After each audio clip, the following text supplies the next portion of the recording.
Assalamualaikum warahmatullahi wabarakatuh.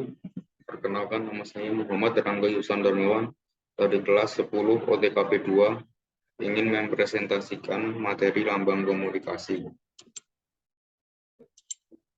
Pengertian lambang komunikasi, menurut Kamus Bahasa Indonesia, lambang adalah suatu seperti tanda lukisan, perkataan, lencana, dan sebagainya yang menyatakan sesuatu hal atau mengandung maksud tertentu.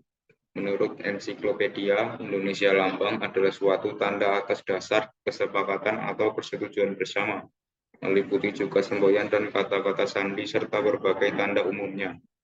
Lambang-lambang bahasa, baik lisan maupun tulisan, disebut lambang verbal, sedangkan lambang-lambang lainnya yang bukan bahasa disebut lambang non-verbal. Lambang komunikasi adalah suatu seperti tanda yang menyatakan sesuatu hal atau mengandung maksud tertentu. Lambang merupakan tanda-tanda yang dipakai untuk menyampaikan pesan di dalam komunikasi. Fungsi lambang-lambang dalam proses komunikasi. Alat untuk mempengaruhi komunikan. Yang kedua, alat untuk menjadikan seseorang menjadi paham akan pesan yang disampaikan. Yang ketiga, untuk menjadikan pengertian terhadap pesan-pesan yang disampaikan. Yang keempat, untuk penghubung komunikator dengan komunikan. Yang kelima, alat untuk mencapai suatu tujuan komunikasi. C. Jenis-jenis lambang yang diperlukan dalam dipergunakan di dalam proses komunikasi. A. Lambang gerak. Lambang gerak adalah lambang yang menggunakan gerakan anggota badan. Misalnya, muka merah itu tandanya memalu atau marah.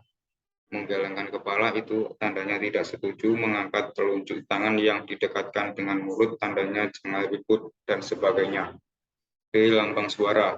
Lambang suara lambang yang menggunakan pendengaran telinga. Misalnya mendengarkan radio, mendengarkan musik, berteriak, menangis, dan sebagainya.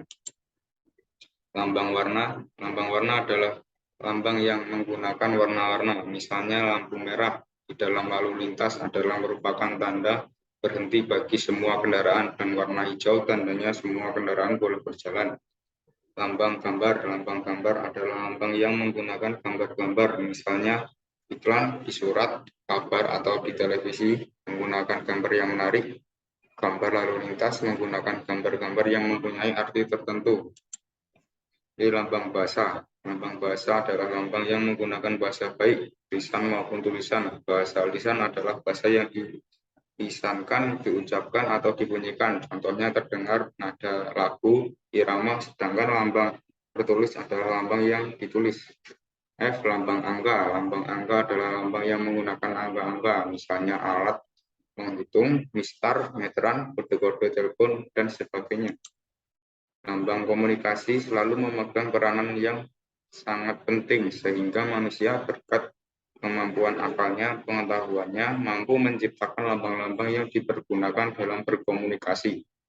Franklin Perry memberi ciri lambang menjadi 3 karakteristik, yaitu A. Lambang yang dibuat oleh manusia. B. Lambang yang mempunyai nilai komunikasi hanya apabila sebelum kegiatan komunikasi diadakan, komunikator dan komunikan telah mengerti arti lambang yang dipakai.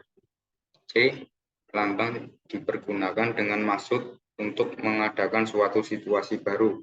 Diharapkan bahwa komunikator maupun komunikan akan mempunyai kepentingan bersama. Kesimpulan dari Franklin Perry adalah memberikan penegasan bahwa penggunaan lambang akan efektif apabila pihak pelaku komunikasi mempergunakan lambang-lambang yang saling dipahami satu sama lainnya. Lambang-lambang itu hanya merupakan alat-alat untuk mencapai tujuan tertentu di dalam berkomunikasi. Terima kasih. Sekian dari saya. Wassalamualaikum warahmatullahi wabarakatuh.